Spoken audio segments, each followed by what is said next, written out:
இலங்கையின் கிழக்கு மாகாணத்தில் உள்ள கல்குடா தொகுதியை பொறுத்தவரை எந்தவொரு சமூக பணி இயக்கங்கள் மற்றும் கொள்கை இல்லாத காலப்பகுதியில் தங்கள் பகுதியில் ஒரு மார்க்க கல்லூரி நிறுவ வேண்டும் என்று ஆசைப்பட்டார்.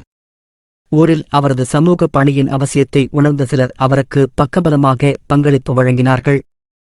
அதன் வெளிப்பாடாக மன்புல் ஹுதா எனும் பெயரில் ஒரு மார்க்க கல்லூரி 1986ஆம் ஆண்டு உருவாகியது. இந்த கட்டிடத்திற்கான அடிக்கல் மற்றும் மன்புல் ஹுதா என்ற பெயரையும் காத்தான்குடி அப்துல்லா ஹசரத் அவர்களால் ஆரம்பித்து வைக்கப்பட்டது. உடல் மற்றும் சிந்தனைகளால் ஊரில் இருந்த சிலர் அதற்காக முயற்சி செய்தபோதும் கல்லூரி உருவாக்குவதில் பல்வேறு பொருளாதார சிரமங்களை சந்தித்தனர். ஆரம்ப காலங்களில் இடவசதி இல்லாத நிலையில் அங்குமிங்கும் அலைமோதி ஐஸ்கிரீம் கடையில் ஆரம்பித்து மாணவர்கள் கல்வி கற்றனர். கல்குடாவில் மார்க்க கல்லூரி ஒன்று உருவாக வேண்டுமென்று முயற்சித்த போது நிலம் இல்லாத காரணத்தால் மீராவோடை ஜும்மா பள்ளிவாசல் மையவாடியாக இருந்த ஒரு பகுதி நிலத்தை கல்லூரிக்காக வக்ஃப் செய்து வழங்கினார்கள். இதற்காக பலரது உழைப்பு முயற்சி இருப்பதை நினைவு கூறி பிரார்த்திக்க வேண்டும்.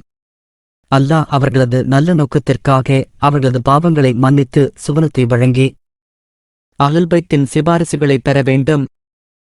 இவ்வாறு வழங்கப்பட்ட நிலத்தில் மதரசாவுக்கான கட்டிடத்தை நிர்மாணிக்க வசதி வாய்ப்பு இல்லாமல் இஸ்ஹாக் மௌலவி அவர்களின் முயற்சியினாலும் அவரது தம்பி மௌலவி அப்துல் ஹலீம் அவர்களின் முயற்சியினாலும் ஈரான் இஸ்லாமிய குடியரசின் நிதி பங்களிப்பு கிடைக்கிறது.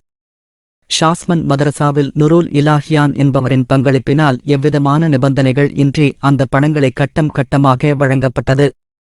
முழுமையாக கட்டிடங்கள் 2005ஆம் ஆண்டு காலப்பகுதியில் நிறைவடைந்தது.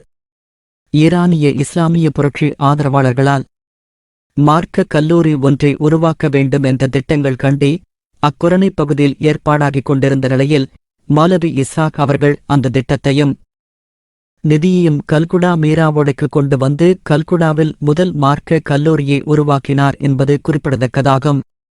உண்மையில் அந்த கல்லூரி கண்டியில் உருவாகி இருந்திருந்தால் பல முன்னேற்றங்களையும் வளர்ச்சியையும் கண்டிருக்கும். இலங்கைக்கு மிகப் பெரும் பெருமையையும் வளர்ச்சியையும் தேடிக் கொடுத்திருக்கும்.